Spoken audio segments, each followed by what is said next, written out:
አሰላሙ አለይኩም ወራህመቱላሂ ወበረካቱ። የተወደዳችሁ እንዴት ቆያችሁን? የታህሳስ 28 2018 ዓመተ ልደት ሚንበር ኸበር ጀመረ። ፋይዛ መሐመድ የዕለቱን ሚንበር ኸበር እየመራው ከእናንተ ከተመልካቾች ጋር ቆያለሁ። እስከ ፍጻሜው አብራችሁን እንድትዘልቁ በአክብሮት እየጋበዝኩ ለዕለቱ ከያዝናቸው ጉዳዮች መካከል አበይቱን አስቀድማለሁ። በማርበርግ በሽታ ባለፉት 3 ሳምንታት የተያዘ ሰው ባይኖርም በሽታውን በቁጥጥር ስር ለማዋል ህብረተሰቡ ጥንቃቄውን እንዲያጠናክር ጤና ሚኒስቴር አሳሰበ። በዓለም ገበያ በገቢ መጠን ግዙፍ 10 ከሚባሉት ውስጥ የሚመደበው ኬርፎር ግሩፕ ወደ ኢትዮጵያ ገበያ ተቀላቀለ። ፕሬዝዳንት ኤርዶጋን የጋዛ ሰላም አስከባሪ ኃይል ያለ ቱርክ ህጋዊነት አይኖረውም ሲሉ ገለጹ። የሚሉት የሚንበር ኸበር አበይት ጉዳዮች ናቸው። አብራችሁን እንድትቆዩ በድጋሚ እየጋበዝን ወደ ቀዳሚው ኸበር አልፋለሁ።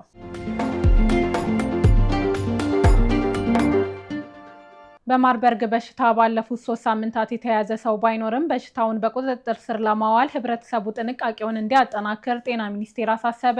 አሚናት መሐመድ ዝርዝር አላት። የኢትዮጵያ ጤና ጥበቃ ሚኒስቴር ባለፉት 21 ቀናት በማርበርግ ቫይረስ በሽታ የተያዘ ወይም ምልክቶችን ያሳየ ሰው በምርመራ ለማግኘቱን አስታውቋል። ሚኒስቴር መስሪያ ቤቱ ይህን ያስታወቀው አዲስ ባወጣው መግለጫ ነው። የጤና ሚኒስትሯ ዶክተር መቅደስ ዳባ በመግለጫው እንደተናገሩት በአሁኑ ወቅት ከተረጋገጠ የማርበርግ ታማሚ ጋር ንክኪ ኖሮት ክትትል የሚደረግለት ሰው ባይኖርም ህብረተሰቡ ባለመዘናጋት ጥንቃቄ እንዲያደርግ አሳስበዋል። የማርበርግ ቫይረስ ከተከሰተ ጊዜ አንስቶ በተደረገ የመከላከልና ሕክምና ስራ ወረርሽኙን በአጭር ጊዜ በቁጥጥር ስር ማዋል የተቻለ መሆኑ በመግለጫው ተጠቅሷል። ይሁን እንጂ በዓለም ጤና ድርጅትና በኢትዮጵያ የማርበርግ በሽታ ቅኝትና ምላሽ መመሪያ መሰረት ወረርሽኙ ሙሉ በሙሉ በቁጥጥር ስር መዋሉ የሚታወጀው የመጨረሻው የማርበርግ ታማሚ ከነበረበት 42 ቀናት ውስጥ ሌላ ተጨማሪ በበሽታው የተያዘ ወይም ህይወቱ ያለፈ ሰው አለመኖሩ ሲረጋገጥ መሆኑን ይገልጻል። ይህን ተከትሎም ላለፉት 3 ሳምንታት በቫይረሱ የተያዘ ሰው በምርመራ ባይገኝም ለሚቀጥሉት ተጨማሪ 21 ቀናት የመከላከልና የጥንቃቄ መንገዶችን አጠናክሮ መቀጠል እንዳለበት ማሳሰቢያ ተሰጥቷል። የማርበርግ ቫይረስ በሽታ በደቡብ ኢትዮጵያ ክልል ጂንካ ከተማ መከሰቱን ጤና ሚኒስቴርና የኢትዮጵያ የህብረተሰብ ጤና ኢንስቲትዩት ይፋ ያደረጉት ህዳር 5 2018 እንደነበር ይታወሳል። ሚኒስቴሩ ባሰራጨው መረጃ መሰረት በሽታው ከታወቀበት ጊዜ አንስቶ መግለጫው እስከወጣበት ታህሳስ 27 ድረስ በአጠቃላይ በበሽታው ለተጠረጠሩ 3800 ሰዎች የላብራቶሪ ምርመራ ተደርጓል። ከነዚህ ውስጥ 14ቱ የማርበርግ ቫይረስ እንደተገኘባቸውም ተረጋግጧል። ቫይረሱ ከተገኘባቸው 9ኙ ህይወታቸው ሲያልፍ 5ቱ ደግሞ ከበሽታው ማገገም ችለዋል። ቫይረሱ ከተገኘባቸው ሰዎች ጋር ንክኪና ተጋላጭነት ለነበራቸው 886 ሰዎች ክትትልና የመከላከያ ሕክምና ተደርጓል።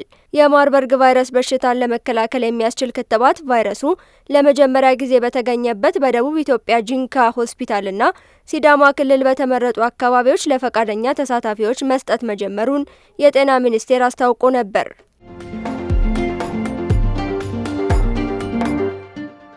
የሚኒስትሮች ምክር ቤት አዲስ የቤት ልማት ፖሊሲ አጸደቀ። የሚኒስትሮች ምክር ቤት በከተማና በገጠር ለሚኖሩ ለሁሉም ዜጎች አቅምን ያገናዘበ ተደራሽና በቂ የመኖሪያ ቤት አቅርቦት በዘላቂነት ማረጋገጥ ያስችላል ያለውን የቤት ልማት ፖሊሲ ያጸደቀው በዛሬው ዕለት ነው። ባለፉት ዓመታት በቂ የቤት አቅርቦት ፍላጎት የተጣጣመ አይደለም ያለው ምክር ቤቱ ፖሊሲው የተዘጋጀው የፖሊሲና የሕግ ማዕቀፍ መዘርጋት አስፈላጊ ሆኖ በመገኘቱ መሆኑን አስታውቋል። ምክር ቤቱ በተጨማሪም 3 አዋጆችንና የብድር ስምምነትን ለሕዝብ ተወካዮች ምክር ቤት መርቷል። ካሳለፋቸው ውሳኔዎች ውስጥ በስራ ላይ ያለው የህብረት ስራ ማህበራት አዋጅ ቁጥር 985/2009 ሀገራዊ ለውጡን ተከትሎ አዋጁን ማሻሻል አስፈላጊ ሆኖ መገኘቱን ገልጸዋል። በዚህም ተሻሽሎ የቀረበውን አዋጅ ምክር ቤቱ ለፓርላማ በሙሉ ድምጽ መርቷል። ሌላው የኢትዮጵያ የአቪዬሽን ሴኩሪቲ አዋጅን ለማሻሻል የወጣ አዋጅ ላይ ውይይቱን አካሂዷል። በአየር ትራንስፖርት ደህንነት አስተማማኝና ቅልጥፍና ላይ የሚታዩ የደህንነት ስጋቶችን በብቃት ለመከላከል የሚያስችል አሰራር ለመተግበር የአቪዬሽን ሴኩሪቲ አዋጅ ቁጥር 432/1997ን ማሻሻል አስፈላጊ ሆኖ መገኘቱን ምክር ቤቱ ገልጸዋል። በማሻሻያ አዋጁ ውይይት ካደረገ በኋላ ለፓርላማ መርቷል። 3ኛው የፌዴራል ስፖርት ልማትና አስተዳደር ረቂቅ አዋጅ ነው። የተዘጋጀው ረቂቅ አዋጅም እንዲሁ ለተወካዮች ምክር ቤት መርቶታል። በዛሬው ዕለት ለፓርላማ ከተመሩት ከኮሪያ ኤክስፖርት ኢምፖርት ባንክ ጋር የተደረገው የፋይናንስ ድጋፍ ስምምነት ይገኝበታል። የብድር ስምምነቱ ለሕክምና መሳሪያዎች አቅርቦት ፕሮጀክት 2ኛ ምዕራፍ ማስፈጸሚያ የሚውል 30 ሚሊዮን የአሜሪካን ዶላር ብድር የሚያስገኝ ነው።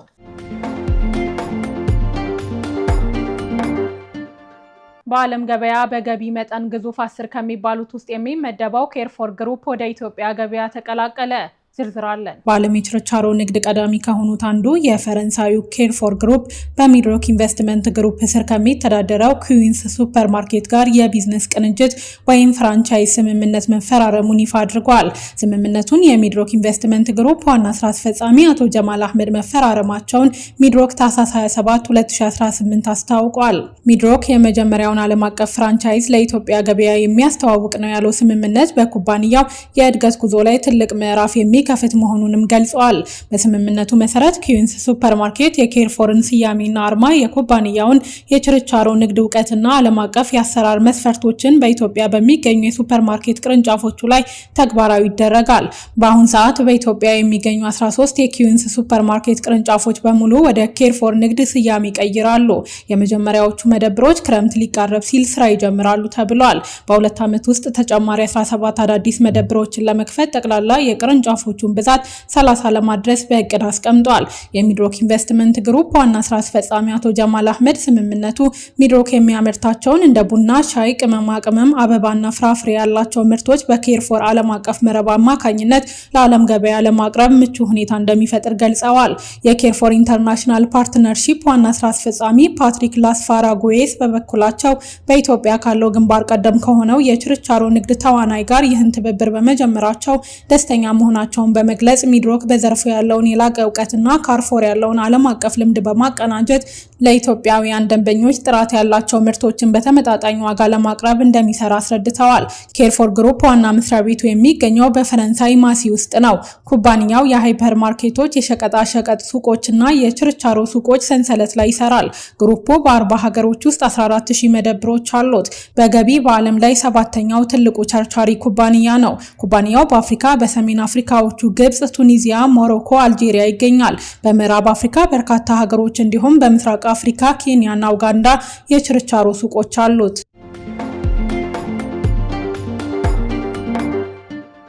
በህገ ወጥ መንገድ ከሀገር ለመውጣት ተሰባስበው ነበሩ በተባሉ ዜጎች ላይ በደረሰ የትራፊክ አደጋ ቢያንስ የ22 ሰዎች ህይወት አለፈ።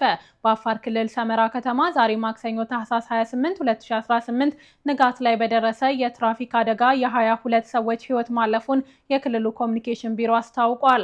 የቢሮው መረጃ እንደሚያመለክተው አደጋው የተከሰተው ንጋት 11 ሰዓት ገደማ በህገ ወጥ ደላላዎች ወደ ውጭ ሀገር ለመጓዝ የተሰባሰቡ ዜጎችን አጭቆ ሲጓዝ የነበረ ተሳቢ ተሽከርካሪ በሰመራ ከተማ አደባባይ ላይ በመገልበጡ ነው። የአፋር ክልል የኮሚኒኬሽን ቢሮ ኃላፊ አቶ መሐመድ አሊ ቢኢዶ በአደጋው እስካሁን ድረስ የ22 ሰዎች ህይወት ማለፉን በማረጋገጥ ከጉዳቱ ስፋት አንጻር ቁጥሩ ሊያሻቅብ እንደሚችል ጠቁመዋል። ከሟቾች በተጨማሪ 30 ሰዎች ላይ ከባድ እንዲሁም 35 ሰዎች ላይ ቀላል የአካል ጉዳት ደርሷል። በአጠቃላይ 65 ተጎጂዎች በዱብቲ ሪፈራል ሆስፒታል የሕክምና ክትትል እየተደረገላቸው ይገኛል።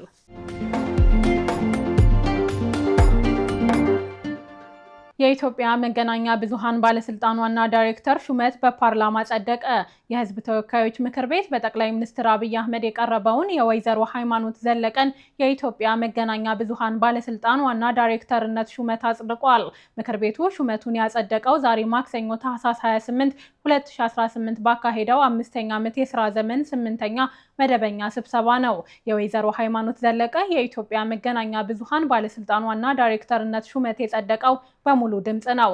አዲሷ ተሿሚ የተኩት ላለፈው 1 ዓመት ገደማ ተቋሙን የመምራት ኃላፊነት ተረክበው ሲሰሩ የቆዩት ዶክተር ሳምሶን መኮንንን ነው። ሳምሶን ባለስልጣኑን በዋና ዳይሬክተርነት ለመምራት በጠቅላይ ሚኒስትር አብይ አህመድ የተሾሙት ባለፈው ዓመት ጥር ወር ነበር። የኢትዮጵያ መገናኛ ብዙሃን ባለስልጣን የቀድሞ ዋና ዳይሬክተር ዶክተር ሳምሶን መኮንንን በተመለከተ በዛሬው ዕለት ባሰራጨው መረጃ ቀጣይ መዳረሻቸው የድህረ ዶክትሬት ትምህርት መሆኑን ገልጸዋል።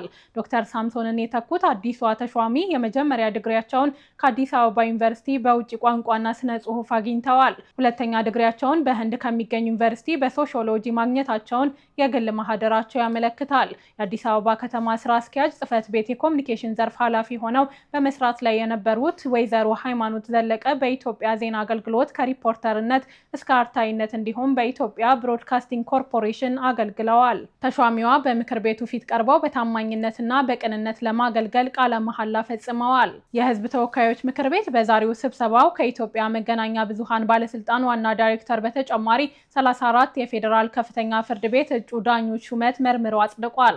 34 የፌዴራል ከፍተኛ ፍርድ ቤት እጩ ዳኞች ሹመት የውሳኔ ሀሳብ ቁጥር 4 2018 ሆኖ በአንድ ድምፅ ታቅቦ በአብላጫ ድምፅ ጸድቋል። ተሿሚዎቹ በምክር ቤቱ ፊት ቀርበው በታማኝነትና በቅንነት ለማገልገል ቃለ መሐላ ፈጽመዋል።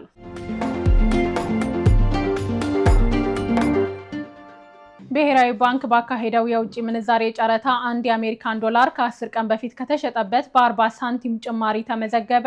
የኢትዮጵያ ብሔራዊ ባንክ ዛሬ ማክሰኞ ታህሳስ 28 2018 ባካሄደው የውጭ ምንዛሬ ጨረታ አንድ የአሜሪካን ዶላር በ154.8729 ብር እንደተሸጠ ይፋ ባደረገው የዋጋ መግለጫ አሳውቋል። ማዕከላዊ ባንኩ ባወጣው ጨረታ ለሽያጭ ያቀረበው 70 ሚሊዮን የአሜሪካን ዶላር ነው። የባንኩ የውጭ ምንዛሬ ጨረታ የተከናወነው ከአንድ ቀን በፊት ካሰራጨው አጭር ማስታወሻ በኋላ ነው። ማዕከላዊ ባንኩ ከ10 ቀናት በፊት 1 ዶላር አማካይ ዋጋ በ154.4773 ብር ሸጦ ነበር።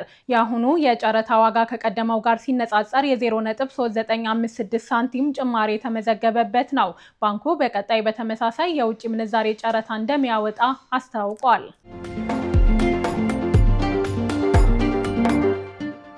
የተወደዳችሁ አሁንም የተከታተላችሁ የምትገኙት ሚንበር ኸበርን ነው።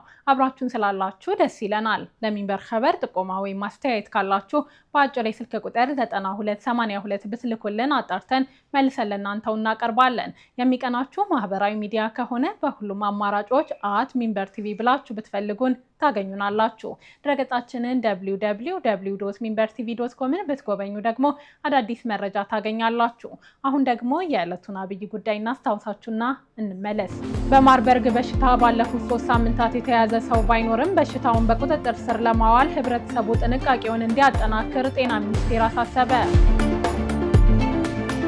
ከቆይታ በኋላ ፕሬዝዳንት ኤርዶጋን የጋዛ ሰላም አስከባሪ ኃይል ያለ ቱርክ ህጋዊነት አይኖረውም ሲሉ ገልጸዋል። እንመለስበታለን። ይጠብቁን። የሱሙድ መርከቦች በጸደይ ወራት ለአዲስ የሰብአዊነት ጉዞ ወደ ጋዛ የመንቀሳቀስ እቅድ አላቸው ተባለ። ከወራት በፊት በእስራኤል እንዲሰናከሉ የተደረጉት ዓለም አቀፍ የሱሙድ መርከቦች የቱርክ ተልዕኮ አስተባባሪ በጦርነት ወደ ተጎዳችው ጋዛ በጸደይ ወቅት እንደገና ለመጓዝ ማቀዱን አስታውቋል።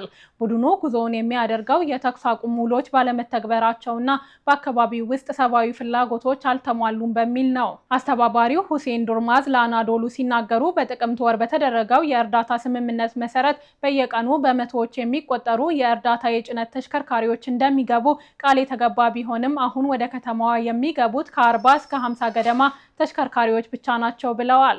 ወደ አካባቢው ከሚገቡት የጭነት ተሽከርካሪዎች መካከል ብዙዎቹ የንግድ መሆናቸውን፣ በርካታ ውድመት ባስተናገደው ቀጠና ነዋሪዎች ሸቀጦችን የመግዛት አቅም ስለሌላቸው ፋይዳ ቢስ መሆኑን አስረድተዋል። በዘር ማጥፋት ወንጀል ምክንያት ሙሉ በሙሉ ስለተደመሰሰች ከተማ ነው እየተነጋገርን ያለነው ያሉት ዱርማዝ በዚህ መነሻ አዲስና ሰፊ ተልዕኮ እንደሚያስፈልግ አጽንኦት ሰጥተው ተናግረዋል። በመጪዎቹ የጸደይ ወራት ጋዛን ለማገዝ ብዙ አዳዲስ ተነሳሽነቶችና ትልልቅ ጥምረቶች ይፈጠራሉ የሚል እምነት እንዳላቸውም ገልጸዋል። እንደ አስተባባሪው ከሆነ ቀጣዩ ተልዕኮ ከቀዳሚዎቹ የሱሙድ መርከቦች የበለጠ ከበርካታ ሀገራት ተሳታፊዎችን ያካትታል ተብሎ ይጠበቃል። ቡድኑን ለማጠናከር አዳዲስ ተነሳሽነቶች ተጀምረዋል ብለዋል። በጥቅምት ወር የእስራኤል የባህር ኃይል ከ40 በላይ ጀልባዎች ላይ ጥቃት በመሰንዘር በውስጡ የነበሩ የሰብአዊነት ተጓዦችን በቁጥጥር ስር አውሏል። ጀልባዎቹ ወደ ጋዛ እየተጓዘ የነበረ የግሎባል ሱሙድ የተባለው የሰብአዊ እርዳታ መርከብ አካል ነበሩ። በቁጥጥር ስር የዋሉት በመርከቡ ላይ የነበሩ ከ450 በላይ አክቲቪስቶች ናቸው። በጋዛ ላይ የእስራኤል የዘር ማጥፋት ዘመቻ የተጀመረው መስከረም 2016 ነው።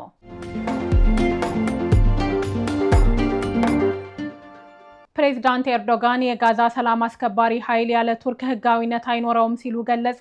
አህመድ አብዱራህማን ያዘጋጀውን ዝርዝር ከድር ከማል ያቀርበዋል። የቱርክ ፕሬዝዳንት ረጀብ ጠይብ ኤርዶጋን በተለያዩ ጉዳዮች የአሜሪካው ብሉምበርግ ላቀረበላቸው ጥያቄ በሰጡት የጽሑፍ ምላሽ በጋዛ ሰላም አስከባሪ ኃይል ጉዳይ የሀገራቸው ሚና የማይተካ መሆኑን ገልጸዋል። ኤርዶጋን የጠቀሱት የጋዛ ሰላም አስከባሪ በመስከረም ወር በቀረበው የአሜሪካ ፕሬዝዳንት ዶናልድ ትራምፕ የጋዛ ተኩስ አቁም ላይ የሰፈረ ነው። የጋዛን ደህንነት የሚቆጣጠር ነው የተባለው ኃይል አሜሪካ ከአረብ እና ሌሎች አጋሮቿ ጋር በአንድነት የሚቋቋም ነው። ይህ ኃይል የረጅም ጊዜ የውስጥ ደህንነት ለማስፈን መፍትሄ ሰጪ እንደሚሆን ተጠቁመዋል። ከግብጽ እና ከእስራኤል ጋር በመሆን የድንበር አካባቢዎችን ደህንነት ለማስጠበቅ ያግዛል የተባለ ሲሆን አዲስ ከሰለጠኑ የፍልስጤም የፖሊስ ኃይሎች ጋር የሚሰራ ነው። ኤርዶጋን ለብሉምበርግ በሰጡት ምላሽ እንደገለጹት በቀጠናው የሚገኙ ህጋዊ ያሏቸው ተዋንያን መሳተፍ የሰላም አስከባሪውን ኃይል ስኬታማነት አሊያም ስኬታማ አለመሆን ይወስነዋል። እነዚህ ተዋንያን በግብጽ ሻርም አልሼክ የጋዛ ተኩስ አቁም ስምምነት በተፈረመበት ወቅት የተሳተፉ ሀገሮችን የሚያካትት መሆኑንም ገልጸዋል። የሀገራቸውን ተሳትፎ በማጉላት ቱርክ የሌለችበት ማንኛውም አካሄድ የፍልስጤምን ህዝብ አመኔታ ለማግኘት አዳጋች ያደርገዋል ብለዋል። የፕሬዝዳንቱ አስተያየት የተሰጠው የእስራኤሉ ጠቅላይ ሚኒስትር ቤንያሚን ኔታንያሁ ቱርክ በሰላም አስከባሪ ኃይሉ ላይ የሚኖራትን ተሳትፎ በመቃወሙ ነው። ነገር ግን የቱርክ አለመሳተፍ እንደ አዘርባይጃን፣ ፓኪስታን፣ ሳውዲ አረቢያ እና ኢንዶኔዥያ ያሉ ሌሎች ሀገሮችን ወታደሮች እንዳይልኩ ያደርጋል። ባለፈው ወር ኔታንያሁ ከትራምፕ ጋር ባደረገው ውይይት የአንካራ ተሳትፎ ላይ ቀይ መስመር ሊያበጁ ሞክረዋል። ይሁን እንጂ ትራምፕ በጋራ ጋዜጣዊ መግለጫ ወቅት የቱርክን ተሳትፎ እንደማይከለክሉ ተናግረዋል።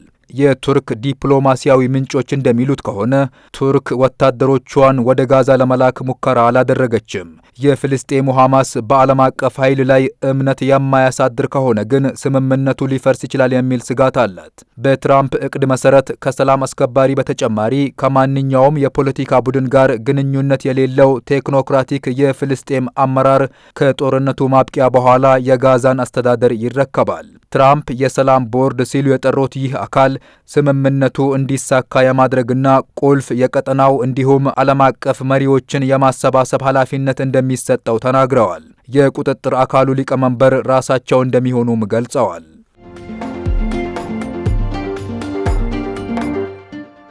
ውድ ተመልካቾች ለዛሬ ያዘጋጀነው የሚንበር ኸበር በዚሁ ተጠናቀቀ። ፋይዛ መሐመድ አብሬያችሁ ቆየው። ወሰላሙ አለይኩም ወራህመቱላሂ ወበረካቱ።